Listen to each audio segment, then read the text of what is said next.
Morning students India GK की series को आगे बढ़ाते हैं। कल हमारी हड़प्पा सभ्यता की एक क्लास कंप्लीट हुई थी। आज उसी से आगे शुरू करते हैं। आज का हमारा टॉपिक है आर्यों के आदि स्थल के संदर्भ में, यानी कि जो आर्यों के स्थल थे उसके विषय में किस किस ने अपना मत दिया। शुरू करते हैं स्टूडेंट्स। सब सैंधव प्रदेश कहा डॉक्टर अविनाश चंद्र ने। सब सैंधव प्रदेश किसने कहा भी? डॉक्टर अविनाश चंद्र ने कहा।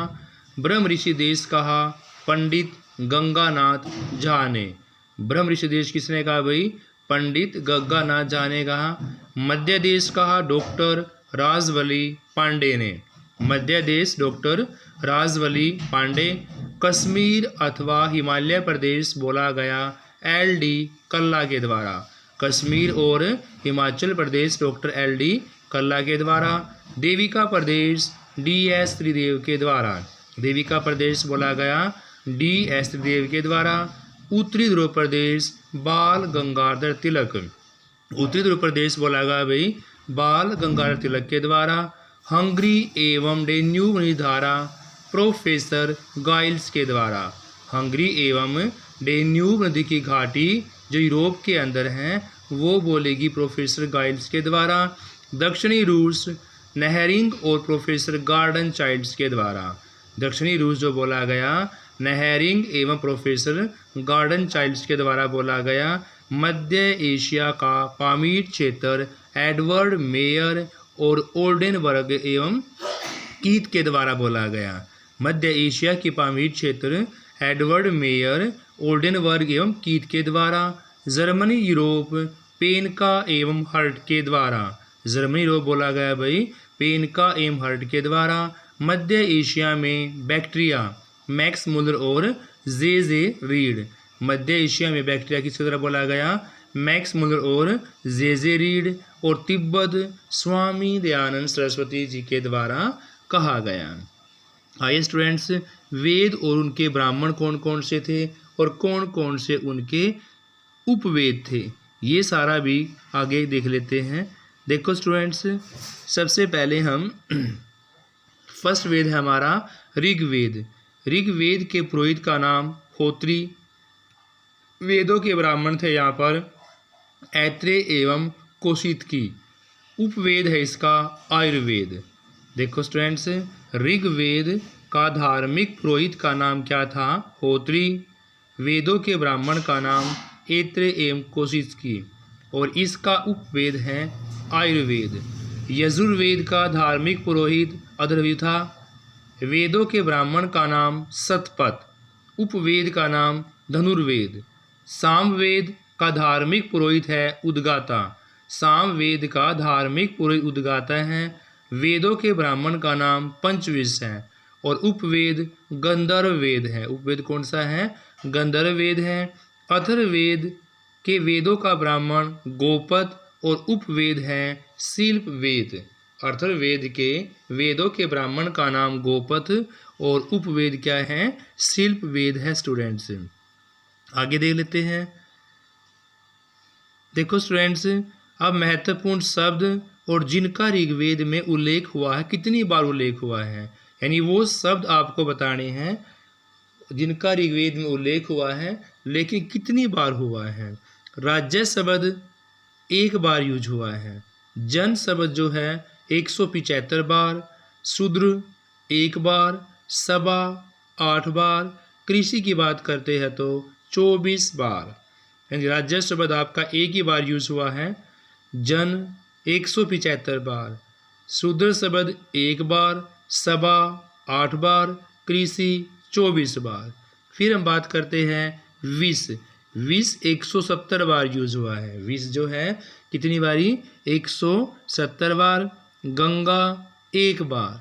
स्मृति 9 बार। यमुना 3 बार। विष 170 बार। गंगा 1 बार। स्मृति 9 बार और यमुना की बात करते हैं तो 3 बार यूज हुआ है। आगे है ऋग्वेदिक कालीन नदियाँ कौन कौन सी थी, कि नदियों के प्राचीन नाम क्या थे और आधुनिक नाम क्या हुए स्टूडेंट्स, वो भी देख लेते हैं। स्टूडेंट्स फर्स्ट है कुबू, कुबू का आदि नाम था कुर्रम। वितस्ता का झेलम नदी नाम हुआ पुष्णिमी का रावी। विपाशा का व्यास। दृजति का नाम आधुनिक घग्गर। सुवस्तु का स्वात। सुषोमा का सोहन। देखो कुब्बू का आधुनिक नाम है कुर्रम। वितस्ता का झेलम। पुष्णी का रावी। विपाशा का व्यास। दृजति का नाम है नया घग्गर। और सुवस्तु का स्वात। सुवस्तु का नाम क्या है स्वात। और सुषोमा का है सोहन। आगे देखते हैं। कुबा नदी का नाम आधुनिक काबुल। हस्किनी का नाम है चिनाब। स्तुद्री का नाम है स्टूडेंट सतलुज। सुधानीरा का नाम है गंडक। और गोमती गोमल के नाम से फेमस है। सिंधु सिंध के नाम से स्टूडेंट्स। और मृदवृदा है मृवर्मन के नाम से। कुबा कुबा का आधुनिक नाम काबुल। अस्कनी का आधुनिक नाम चिनाब। स्तुद्री का नाम सतलुज। रनीरा का नाम गंडक। गोमती का नाम गोमल। और सिंधु का सिंध। मृवृदा का नाम है मृवर्मन। स्टूडेंट्स आगे देखते हैं। स्टूडेंट्स आगे हैं वैदिक देवता कौन कौन से हैं। देवता के बारे में देखते हैं। पूषण देवता का संबंध विवाह के देवता से है। किसका पूषण विवाह का देवता। अदिति सूर्य की माता। इंद्र वर्षा के देवता। प्रजापति निर्माण के देवता। विष्णु जी पालनकर्ता। स्टूडेंट्स वैदिक देवताओं में देखो पूषण है विवाह का देवता। अदिति सूर्य की माता। इंद्र वर्षा का देवता। प्रजापति जो है वो निर्माण के देवता हैं। विष्णु की बात करते हैं तो पालन करता। आगे हैं वैदिक देवता और उनका संबंध। सावित्री प्रकाश के देवता हैं। सावित्री जी प्रकाश के देवता। दयोस सूर्य के पिता। दयोस देवता सूर्य के पिता। वरुण सत्य एवं निष्ठा के देवता को माना गया है। वरुण पशुपति पशु के देवता को। पशुपति किसको माना गया भी पशु के देवता को माना गया है। फिर है बौद्ध धर्म के पूर्ववर्ती धार्मिक संप्रदाय कौन कौन से हैं। कौन से भाई बौद्ध धर्म के पूर्ववर्ती धार्मिक संप्रदाय और उनके संस्थापक को देख लेते हैं कि बौद्ध धर्म के धार्मिक संप्रदाय कौन कौन से है भाई।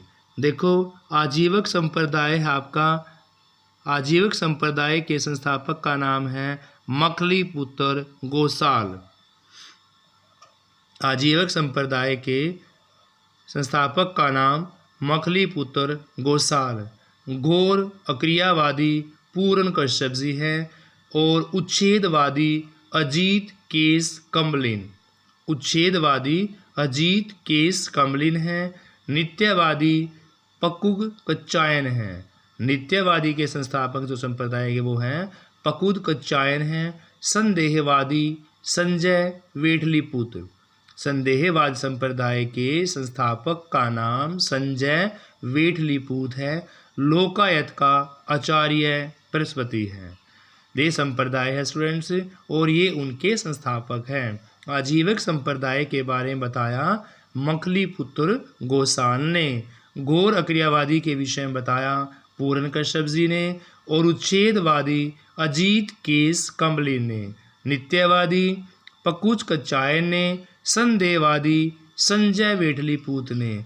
लोकायत की बात करते हैं तो आचार्य कौन है। आचार्य बृहस्पति है। स्टूडेंट्स आगे देखते हैं कि बौद्ध की संगीतियाँ किस किस समय में आई और क्या क्या उन्होंने कार्य किए। स्टूडेंट्स आइए आगे देखते हैं कि प्रथम बौद्ध संगीति जो थी वो कब आई। स्टूडेंट्स प्रथम बौद्ध संगीति की बात करते हैं तो स्टूडेंट्स प्रथम बौद्ध संगीति आपकी 483 ईसा पूर्व आई। प्रथम संगीति 483 ईसा पूर्व कहाँ राजगृह के अंदर। इसके अध्यक्ष का नाम महाकश्यप है। शासक अजातशत्रु। और कार्य की बात करते प्रथम बौद्ध संगीति की तो बुद्ध की शिक्षाओं का सूत पीटक एवं विनय पीटक नामक पीठकों में अलग अलग संकलन किया। किसने भाई जो पहली बौद्ध संगीति थी कि उसके समय में बुद्ध की शिक्षाएं जो थी वो सूत पीटक और विनय पीटक, इन पीटकों में अलग अलग संकलन करवाया। पहली बौद्ध संधि थी 483 ईसा पूर्व में, दूसरी 383 ईसा पूर्व में, पहली हमारी राजगृह के अंदर थी, दूसरी वैशाली के अंदर। पहले के अध्यक्ष का नाम महाकश्यप था, दूसरे के सबा कमीर। पहले के शासक का नाम अजातशत्रु, दूसरे के कालाशोक। स्टूडेंट्स, पहले का अजातशत्रु, दूसरे का कालाशोक। कार्य: पूर्वी एवं पश्चिम भिक्षुओं के आपसी मतभेद के कारण संघ का स्थावीर एवं महासंघी में विभाजन कर दिया था। पूर्वी और पश्चिम भिक्षुओं के आपसी मतभेद के कारण संघ का स्थावीर एवं महासंघी में क्या कर दिया भाई, विभाजन करवा दिया गया था। फिर हम बात करते हैं तीसरी बौद्ध संगति की। तो तीसरी बौद्ध संगति हमारी आई थी 250 ईस्वी पूर्व में। कहाँ? पाटलिपुत्र में। अध्यक्ष मोगालीपुत सिद्ध है। और तीसरी बौद्ध संगति हमारी अशोक के टाइम में आई थी, क्योंकि पहली अजातशत्रु, दूसरी कालाशोक और तीसरी अशोक। तीसरी बौद्ध संगति ने अभिधम पिटक का संकलन एवं संघ भेद समाप्त करने के लिए कठोर नियम बनाए। अभिधम पिटक का संकलन किया और संघ भेद समाप्त करने के लिए कठोर नियम भी इनके द्वारा बनाए गए। फिर है चौथी बौद्ध संगति, प्रथम शताब्दी ईसा पूर्व में आई। चौथी संगति जो आपकी प्रथम शताब्दी ईसा में आई, कुंडलवल में। पहली राजगृह में, दूसरी वैशाली में, तीसरी पाटलिपुत्र में और चौथी कश्मीर कुंडलवन में। पहले के अध्यक्ष महाकश्यप, दूसरे के सबा कमीर, तीसरे का मोगलीपुत और चौथे का है अशव घोष। पहली का शासक अजातशत्रु, दूसरी का कालाशोक, तीसरी का अशोक और चौथी का है कनिष्क। यानी चौथी बौद्ध संगति कनिष्क के टाइम में आई। और चौथी बौद्ध संगति ने क्या किया भाई, विवाद शास्त्र नामक टीका का संस्कृत में संकलन करवाया। किसका भाई? विवाद शास्त्र नामक टीका का संस्कृत में क्या करवाया, संकलन करवाया। बौद्ध मत दो संप्रदाय हीनयान और महायान में विभाजित कर दिया चौथी बौद्ध संगति ने, जो हमारी किसके टाइम में आई थी भाई, कनिष्क के टाइम में आई थी। इन्होंने विवाद शास्त्र नामक टीका का संस्कृत में संकलन भी करवाया और बौद्ध मत दो संप्रदाय कौन कौन से में, हीनयान और महायान में विभाजित भी करवा दिया। यानी पहली बौद्ध संगति ने बुद्ध की शिक्षाओं का सूत पीटक और विनय पीटक पीटकों में अलग अलग संकलन करवाया। दूसरी बौद्ध संगति ने पूर्व और पश्चिम भिक्षुओं के आपसी मतभेद के कारण संघ का स्थावीर एवं महासंघी विभाजन करवाया। और बात कर तीसरी बौद्ध संगति की, अभिधम पीटक का संकलन एवं संघ भेद समाप्त करने के लिए कठोर नियम भी बनवाए गए। और चौथी बौद्ध संगति विभाद शास्त्र नामक टीका का संस्कृत में संकलन करवाया। बौद्ध मत दो संप्रदाय में बंट गया, हीनयान और महायान। अब आगे देखते हैं कि महात्मा बुद्ध के जीवन से कौन कौन से जुड़े प्रतीक हैं, उन प्रतीकों को भी स्टूडेंट्स हम कर लेते हैं। आइए देखते हैं कि महात्मा बुद्ध के जीवन से जुड़े जो प्रतीक पशु हैं वो कौन कौन से हैं। देखो, हाथी गर्भ में आने का प्रतीक है। हाथी जो है वो गर्भ में आने का प्रतीक है। घोड़ा गृह त्याग का प्रतीक है। घर को त्यागने का प्रतीक कौन माना गया है? घोड़ा। और गर्भ में आने का प्रतीक माना गया है हाथी। सांड माना गया है यौवन का। सांड किस का प्रतीक है भाई? यौवन का। और शेर है यहाँ पर समृद्धि का। शेर किसका प्रतीक है? यहाँ पर समृद्धि का प्रतीक है। देखो स्टूडेंट्स, सांड यहाँ यौवन का प्रतीक है और शेर यहाँ समृद्धि का है। किसका भाई? सांड यहाँ यौवन का प्रतीक माना गया है और शेर समृद्धि। सै से शेर और सै से क्या है भाई? समृद्धि। स्टूडेंट्स, आगे बुद्ध के जीवन से जो 5 महाचिन्ह संबंधित घटनाएं हैं उनके प्रतीक कौन कौन से हैं? बुद्ध के जीवन से संबंध रखने वाले 5 महाचिन्ह और उन चिन्हों का प्रतीक भाई। तो सबसे पहले जन्म का इनका चिन्ह प्रतीक जो है वो कमल व सांड है। जन्म घटना से प्रतीक कौन कौन है भाई? कमल व सांड। ज्ञान का पीपल जो बोधि वृक्ष के नाम से फेमस है भाई, जन्म कमल व सांड, ज्ञान पीपल बोधि वृक्ष, और मृत्यु की बात करते हैं तो स्तूप। जन्म स्टूडेंट्स कमल व सांड है, ज्ञान पीपल बोधि वृक्ष, और मृत्यु की बात करें तो भी क्या है, स्तूप है। फिर घटना और चिन्ह प्रतीक में देखो भी, गृह त्याग घोड़ा और निर्वाण पद चिन्ह है भी।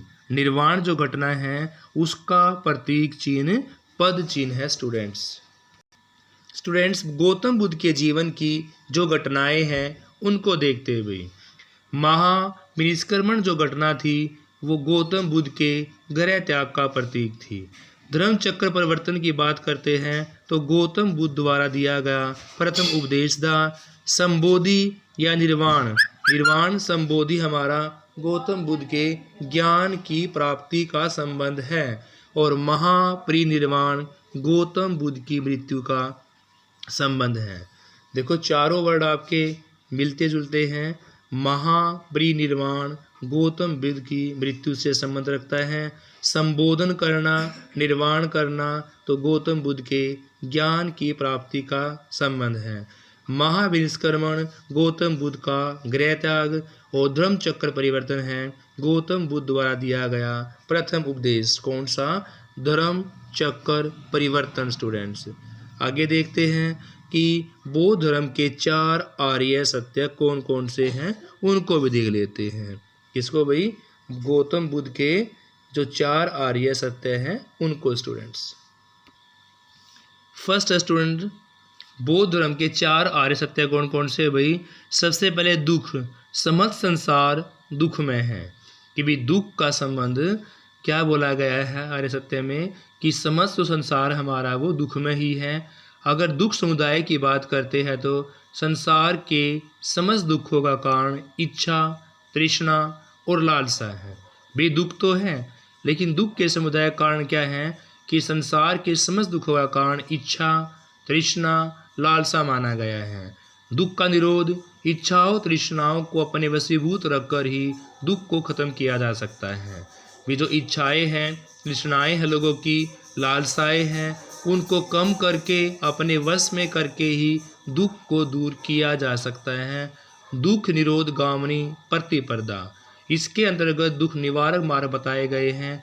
वे 8 मार्ग हैं जो अष्टांगिक मार्ग के नाम से फेमस हैं। दुख निरोध गामनी प्रतिपदा का मतलब होता है इसके अंतर्गत दुख निवारक मार्ग बताए गए हैं, दुखों को दूर करने का रास्ता बताया गया है, और वे 8 मार्ग हैं, 8 रास्ते हैं, इसीलिए उनको अष्टांगिक मार्ग के नाम से भी जाना जाता है स्टूडेंट्स। तो आइए स्टूडेंट्स उनको भी देख लेते हैं कि बौद्ध धर्म के जो अष्टांगिक मार्ग है वो कौन कौन से हैं। सबसे पहले है आपका सम्यक दृष्टि। सम्यक दृष्टि के अंदर विवेक द्वारा सत्य और असत्य, सदाचार और दुराचार को परखने की दृष्टि ही सम्यक दृष्टि कहलाती है। सम्यक दृष्टि विवेक द्वारा सत्य और असत्य, सदाचार और दुराचार को परखने की दृष्टि होती है। सम्यक संकलन इच्छा और हिंसा से रहित संकल्प होता है। जो सम्यक संकल्प है वो इच्छा और हिंसा से रहित संकल्प है। सम्यक वाणी सदा मृदु, सत्य, प्रिय लेकिन धर्म सम्मत वाणी बोलना चाहिए। अगर हम कर्म की बात करते हैं तो सदाचार, दान, अहिंसा आदि अच्छे कर्मों में लगे रहना चाहिए। अगर हम सम्यक आजीवक की बात बोलते हैं तो सदाचार का पालन करके ही अपने जीवन को व्यतीत करना चाहिए। सम्यक व्यायाम की बात करें, विवेक पूर्ण और तर्क सम्मत प्रयत्न करने चाहिए। और 7वां है सम्यक दृष्टि भाई। तो सम्यक स्मृति के अंदर अपने कर्मों के प्रति सावधानी और अपने विवेक को हमेशा स्मरण रखना चाहिए। सम्यक स्मृति क्या कहती है कि अपने कर्मों के प्रति हमें सावधानी बरतनी चाहिए और अपने विवेक का हमेशा स्मरण करके उसको प्रयोग करना चाहिए। सम्यक समाधि चित्त को पूर्ण रूप से एकाग्र करना। सम्यक समाधि का मतलब होता है चित्त को पूर्ण रूप से एकाग्र करना। देखो, बौद्ध धर्म में अष्टांगी मार्ग जो बताए गए थे, उनमें पहला सम्यक दृष्टि यानी विवेक द्वारा सत्य और असत्य तथा चार दुराचार को परखने दृष्टि होनी चाहिए। सम्यक संकल्प, इच्छा और हिंसा से रहित संकल्प होना चाहिए। सम्यक वाणी तथा मृदु, सत्य, प्रिय लेकिन धर्म सम्मत वाणी बोलनी चाहिए। सम्यक क्रम की बात करते हैं तो सदाचार, दान, अहिंसा आदि अच्छे कर्मों में लगे रहना चाहिए। सम्यक आजीवन सदाचार का पालन करना और उसी के साथ अपने जीवन को व्यतीत करना चाहिए। फिर है सम्यक व्यायाम, विवेकपूर्ण एवं तर्क सम्मत प्रयत्न करना चाहिए। सम्यक स्मृति, अपने कर्मों के प्रति सावधानी रखनी चाहिए। विवेक को हमेशा स्मरण रखना चाहिए। सम्यक समाधि, चित्त को पूर्ण रूप से एकाग्र करना चाहिए। स्टूडेंट्स, आगे देखते हैं कि भाई बौद्ध धर्म के जो 10 सील थे वो क्या क्या थे। बौद्ध धर्म के द्वारा 10 सील जो बताए गए हैं उनको देखते हैं। फर्स्ट है अहिंसा। मन, कर्म और वचन तीनों से अहिंसा का पालन करना ही अहिंसा कहलाता है। कि वह अहिंसा के अंदर मन, कर्म, वचन तीनों से अहिंसा का पालन करना चाहिए। सत्य, सदा ही सत्य बोलना चाहिए। अस्तेय की बात करते हैं, किसी भी प्रकार की चोरी ना करना। अस्तेय का मतलब होता है किसी भी प्रकार की चोरी ना करना। व्याभिचार न करना मतलब होता है मन, कर्म और वचन तीनों द्वारा किसी प्रकार के गंदे विचारों से बचना ही व्याभिचार न करना का मतलब होता है। फिर है मद सेवन नहीं करना, किसी प्रकार के मादक पदार्थों का सेवन नहीं करना चाहिए। मद सेवन नहीं करने का मतलब होता है किसी भी प्रकार के मादक पदार्थों के सेवक से बचना। ऐस में भोजन न करना, किसी निश्चित समय पर ही भोजन करना, इसके अलावा अन्य समय पर भोजन ना करना। सुखप्रद बिस्तर पर न सोना, गद्देदार अत्यंत आरामदेह बिस्तर पर नहीं सोना चाहिए। ये हमारा सुखप्रद बिस्तर पर न सोने का धर्म है। फिर आपका अपरिग्रह है। अपरिग्रह मतलब होता है स्टूडेंट्स धन संचय से बचना, केवल आवश्यक वस्तुओं को ही अपने पास में रखना अपरिग्रह कहलाता है। संगीत और नृत्य से दूर रहना, गीत, संगीत, नृत्य आदि के कार्यक्रमों में शामिल ना होना ही संगीत नृत्य से दूर रहना होता है। स्त्रियों के संसर्ग से बचना, ब्रह्मचर्य का पालन करना, मन, कर्म, वचन तीनों से कभी भी स्त्री संसर्ग का विचार नहीं करना चाहिए। स्टूडेंट्स बौद्ध धर्म के जो 4 आर्य सत्य हैं, अष्टांगी मार्ग हैं, उनके जीवन से जुड़ी हुई सारी घटनाएं, बौद्ध धर्म के 10 सील, कौन कौन सी संगतियाँ उनके द्वारा दी गई, कब कब दी गई, किस किस के समय में दी गई, ये सारा हम इस वीडियो के अंदर कवर कर चुके हैं। Thank you students, have a nice day. Class को लाइक शेयर अवश्य करें। Thank you students.